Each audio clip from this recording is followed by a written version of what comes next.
So again, we're coming to the end of our kind of like unit on quadratics and analyzing quadratics. All right. But before we say goodbye, right, we solved quadratic inequalities using graphing, right? That's where we did the shading and stuff like that. And now today we're going to be solving quadratic inequalities using algebra. Okay? So, let's jump right in here.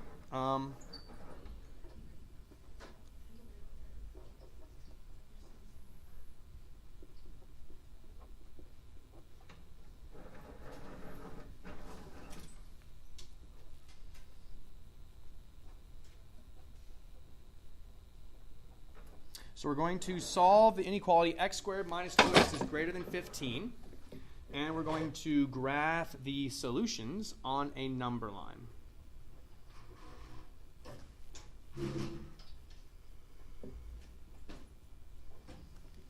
Okay.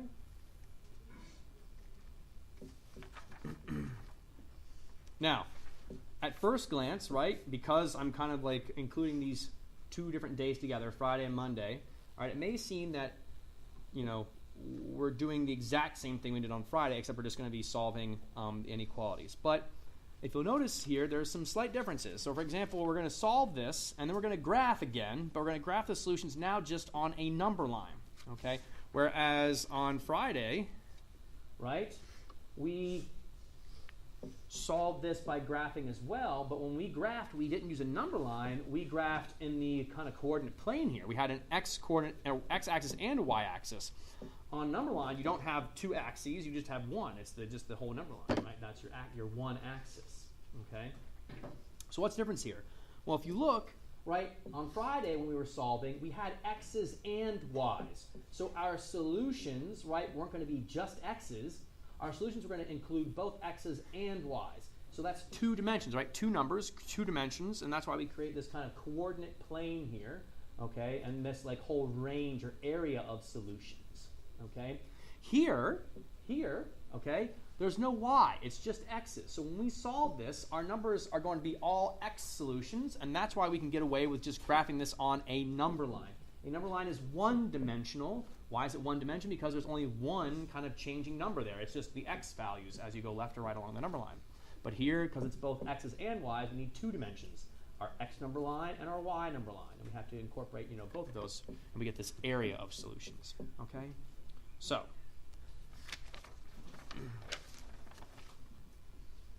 solving this is going to be very similar to how we solve quadratic equations. All right? Quadratic equations. So let's just say hypothetically here that this was like equal, this was an equal sign instead of a greater than sign. All right? So let's just say this was x squared minus 2x is equal to 15. What would we normally do for our next step to solve this equation? It would need to be equal to what? It needs to equal what? Okay, well, y, we don't have a y here. We're not just going to bring it in. If we want to solve this equation, we normally want it to equal what number? 0, right? We want it to equal 0, okay? So yeah, so step one, just like we would for an equation, we want to get everything over to one side so that it's got 0 on the other side there. So let me just rewrite it here. Okay, so step one, okay, solve for 0. Okay, solve for 0. So in other words, get this thing so it's got 0 on one side there. So in this case, what should we do to both sides to get everything over to one side? Yep, subtract the 15 on both sides, exactly. Okay, so now we're greater than 0. We have x squared minus 2x minus 15 then is greater than 0. Okay. Now the one extra thing we have to be careful about when we're doing algebra in an inequality, if I multiply or divide both sides by a negative number, what do I have to do with my inequality symbol? Flip it, right? Flip it. But did we multiply or divide by a negative number at any point here? No, so we're just going to keep it the same direction. If greater than stays greater than. Okay? All right. Back to our solving. All right. At this point, right, if this was an equation, right, if we had an equal sign here, what would we do next to try to solve this? What strategies do we have available to us? We could what?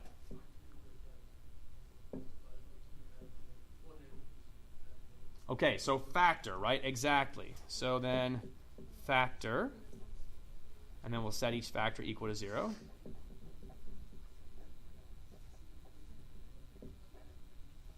Okay.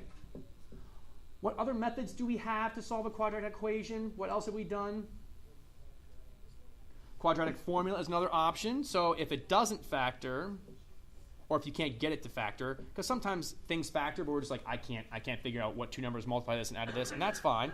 If it doesn't factor, use quadratic formula. Okay, and you could also complete the square too if you wanted to, right? We could take this thing that's not a perfect square and make it a perfect square. That's another option, but again, I guess we don't really want to do that, right? We can just either use quadratic formula or just factor it. So in this case, let's see if it factors. Can we think of two numbers that multiply to make negative 15 but add to make negative 2?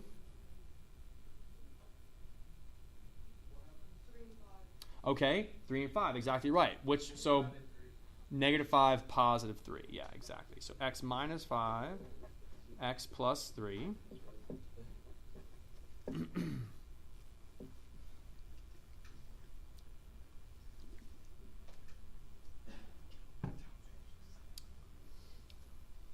Okay.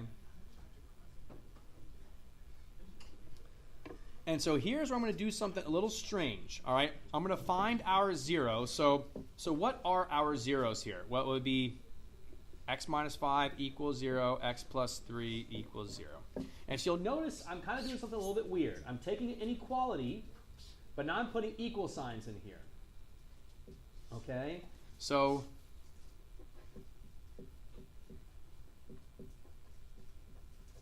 we're going to find the zeros. Okay, so we'll come back to this inequality idea in just a second, but for right now I'm putting them equal to 0 just to find the actual zeros. So I get x equals 5 by adding 5 to both sides, right? Okay, and if I subtract 3 from both sides over here, we get x equals negative 3. So there are my zeros.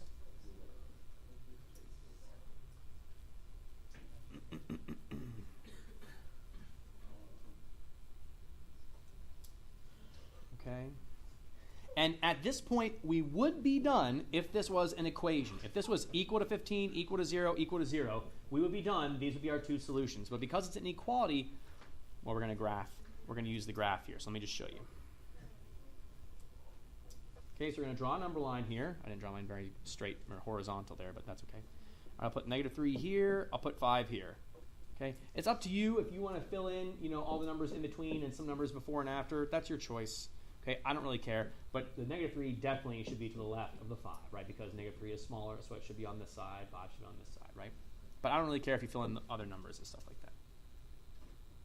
Okay. Now we're going to graph our solutions. What kind of dot should be on the negative 3 and the 5? Closed or filled in, or the open kind, the hollow kind of dot? Open dot or filled in? We'll go back to our inequality here. Do you see an equal to?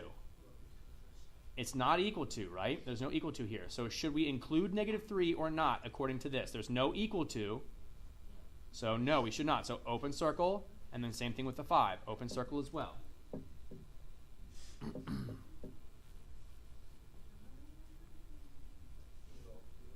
Okay, so we're drawing a number line.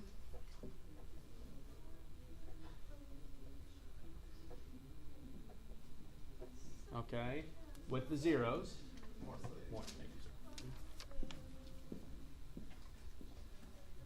Draw a number line.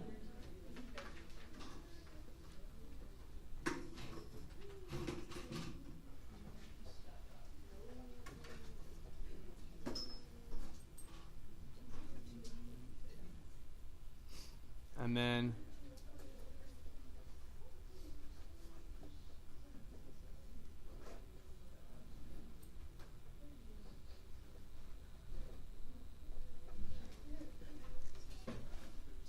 so negative 3 and 5 take our number line.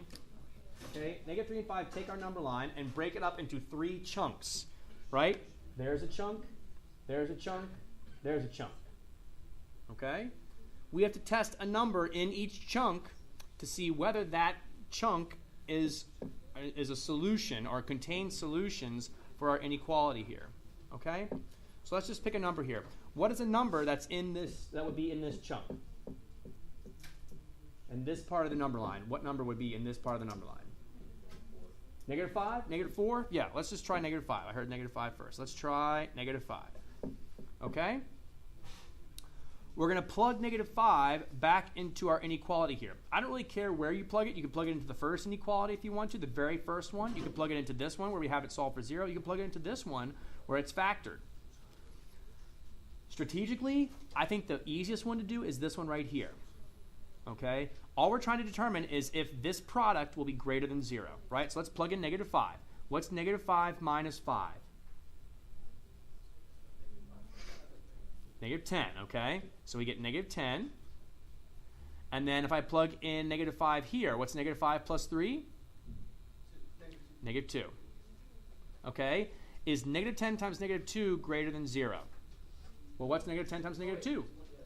Yes, it's 20. That's greater than 0. And so this whole chunk of the number line contains solutions. So I'm going to kind of like graph in that direction. Okay? So that one works. Check. That's true. Okay? Let's try this interval. All right? What's a good number to pick in this interval?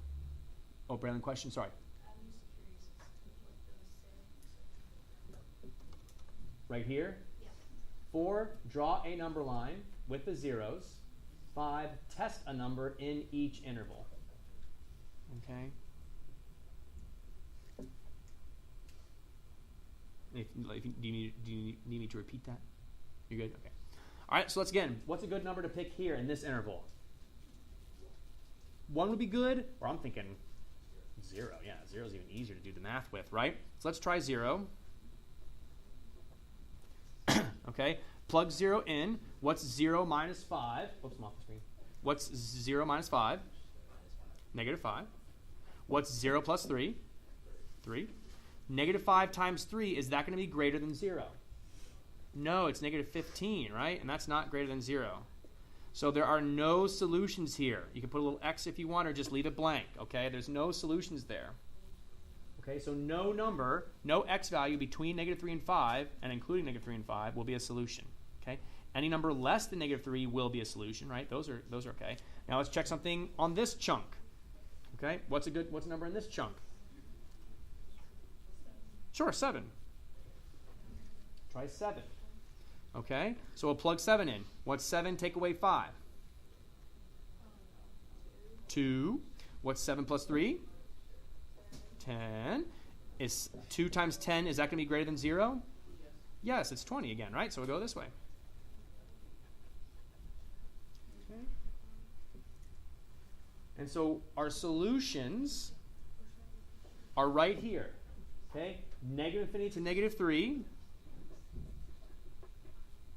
Union 5 to infinity. Okay, so you can do this, or you can say this too, right? There it is, graph.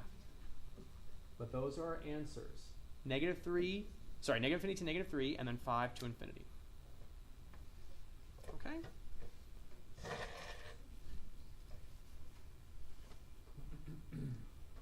Questions on any of that?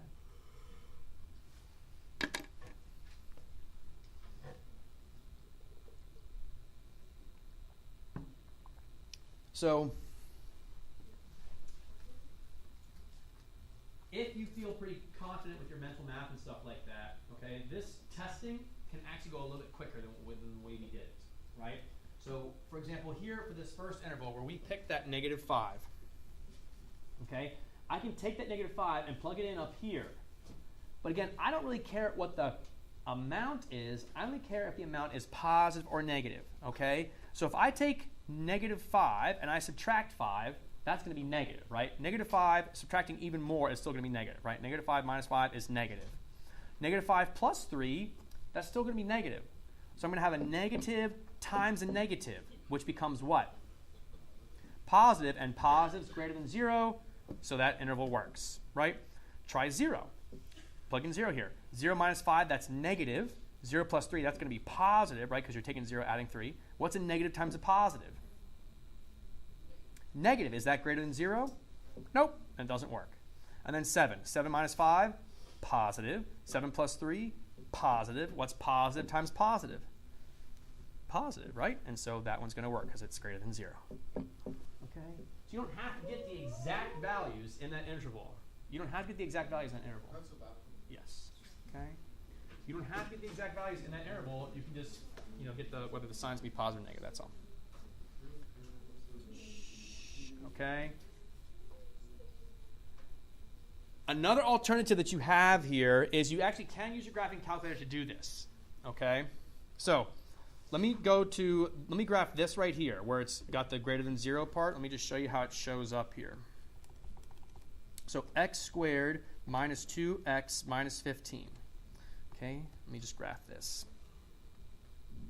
Okay, so again, we want to solve this, right? We want to see when is this greater than 0. Okay, let me ask you this. By looking at the graph there, okay, is this quadratic always greater than 0? No, okay? But how can we tell if it is greater than 0? What are we going to look for in our graph here? Where it is what? Where it's what's what? Okay. More than where it just crosses, where it is above the x-axis, right? Because if this is like 0, then we want to be greater than 0, so we want to know when it's above the x-axis. Well, look at this. Check out where it's greater than 0. It starts being greater than 0 right here. What's that x value right there? -1, 2, -3. And it starts being above the x-axis over here, too, at what x value? 1, 2, 3, 4, 5. -3, 5. It was above the x-axis to the left of -3. To the left of -3, right? It's above the x-axis. And to the right of +5, it's above the x-axis. And between -3 and 5, it's below the x-axis, which is not greater than 0, so that wasn't part of our solutions. So your graphing calculator can still kind of show you the answer here, too. Okay? We just have to convert this information from this two-dimensional graph to then this one-dimensional graph, where we're just showing the x values this way and this way. Okay? Or make it greater than 0. All right. Questions on any of that? It's a lot I'm throwing at you, I know, but it's stuff we've seen before, just adding on one or two more steps. Let's do another one then.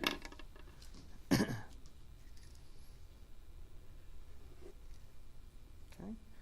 Let's do another one.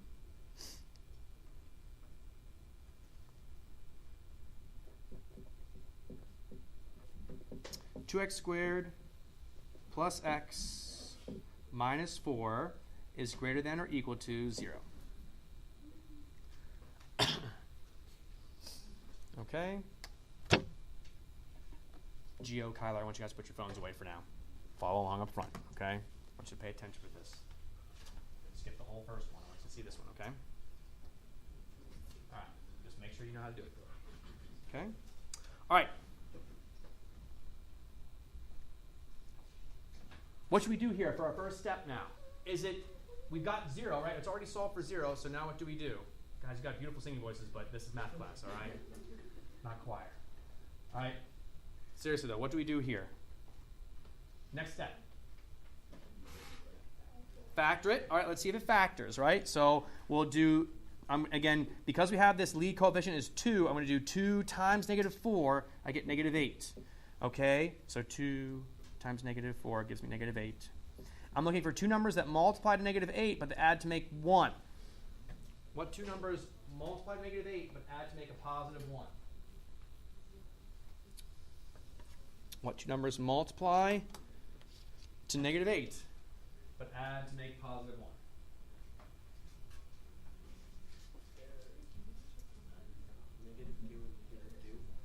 Does that multiply to make -8? Okay, -2 and -4, they multiply to +8, so we can do like +2 and -4, but do they add to make +1?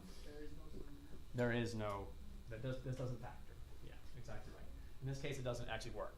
So if we can't get it to factor, what do we fall back on?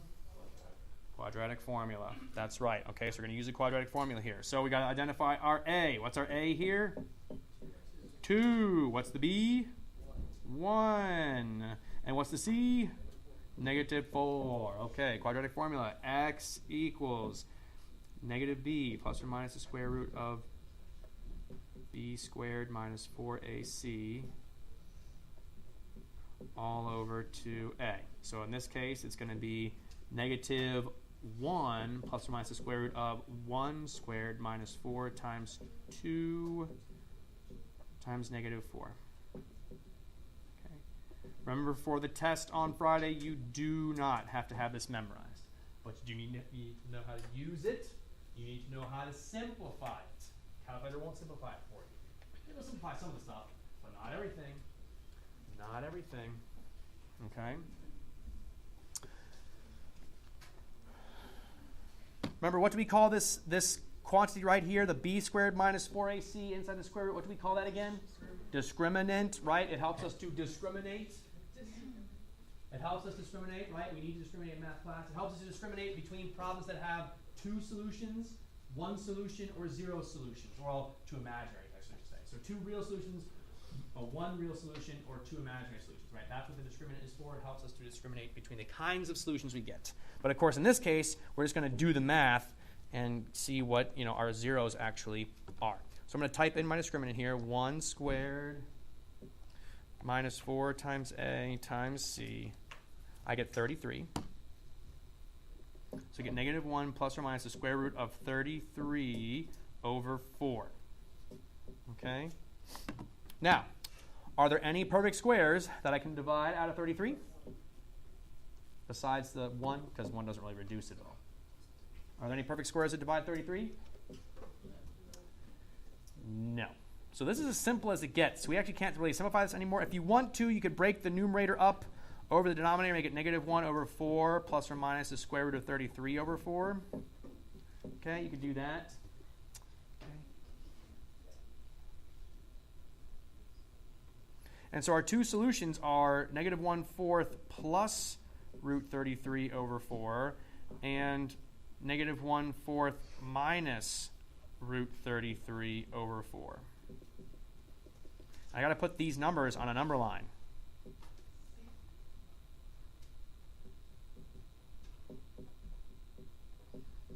Okay, there's a number line. 2 tick marks, 1 for each one. So which one goes to the left and which one goes to the right? And you don't need to use your calculators for this. You can actually kind of figure it out here. Which one of these 2 is going to be here, and which one of these 2 is going to be here? Okay, so negative 1/4, which one's going to go here? The negative 1/4 minus root 33 over 4. Why? Why has that one got to be here? It's negative 1/4, and then we're doing what? Subtracting root 33 over 4. So that's definitely going to be less than negative 1/4 plus root 33 over 4, right? This one's got to be, this one right here has got to be to the right of this one. So this is going to be the negative 1/4 minus root 33 over 4. And this will be the negative 1/4 plus root 33 over 4.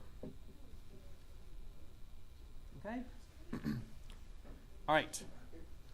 For this inequality, do we count our zeros? Should I put a solid dot or an open dot here? Should I put a solid dot or open dot for these points? Solid because equal to. Okay. It is equal to. Oops, sorry, I didn't show it. There it is. It is equal to, yeah. Okay. Now what are we supposed to do? Solve. Okay, we have to pick points in each chunk of our number line here, in each interval of our number line. So, I'm not really sure what numbers are over here, but I can go to my calculator at this point if I want to and type in, okay, negative 1, oops, let me do it this way. Negative 1/4 minus the square root of 33 over 4. Okay, so I'll type that in. Whoops, there we go. Okay, so there's the decimal approximation.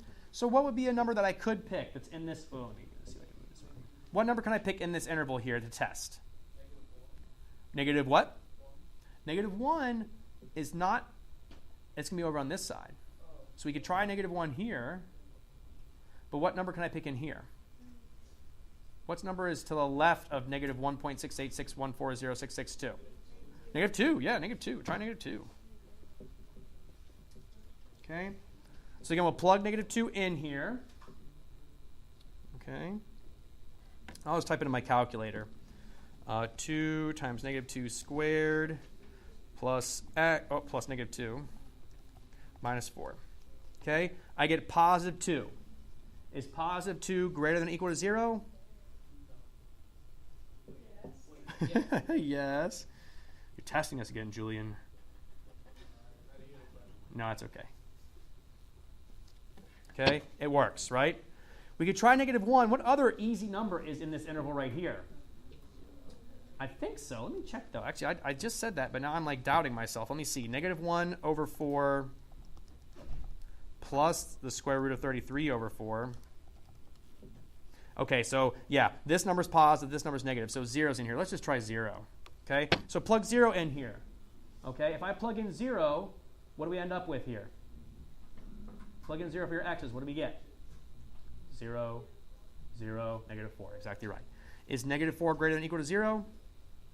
Nope, so not that interval. And let's pick a number here. I just showed you that this is about 1.186. So what's a number in this interval here? 2. Okay, so let's try 2. Okay, plug 2 in. I can actually just use what I typed in, and I'll just Okay, I'm just going to use what I typed in there, and I'll just delete the negative symbols. And voila, we get 6. Is 6 greater than or equal to 0? Yes, so this interval works.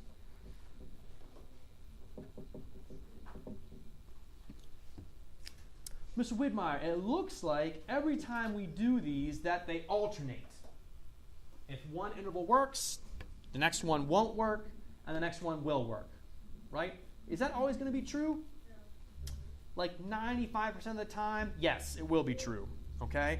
But I would really strongly encourage you to test every interval, okay? Because if it always alternated, we don't need to test this interval and this interval. Once you figure out this one, then these are just going to be opposite and then opposite again, right? So if this one works, this one won't, this one will. If this one doesn't work, this one will, this one won't, right?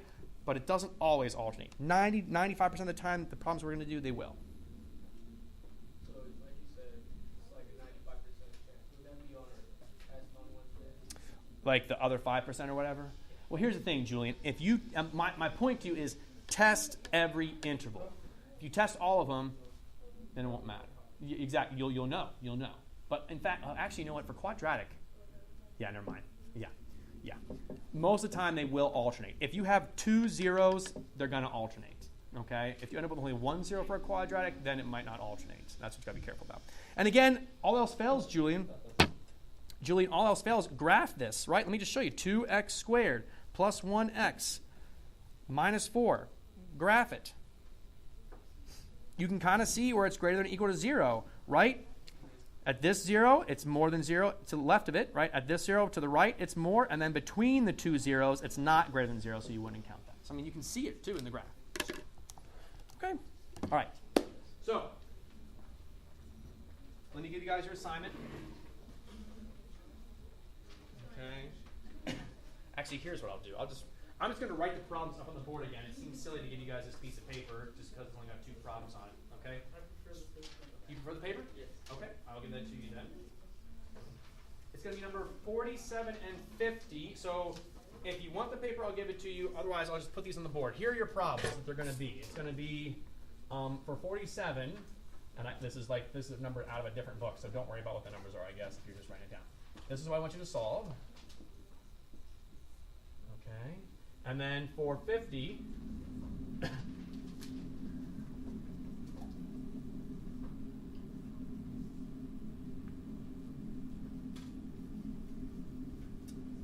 okay. Oh, yeah. Yes, just make sure you test all your intervals. Never mind, I'll just say it. Make sure you test all your intervals. So,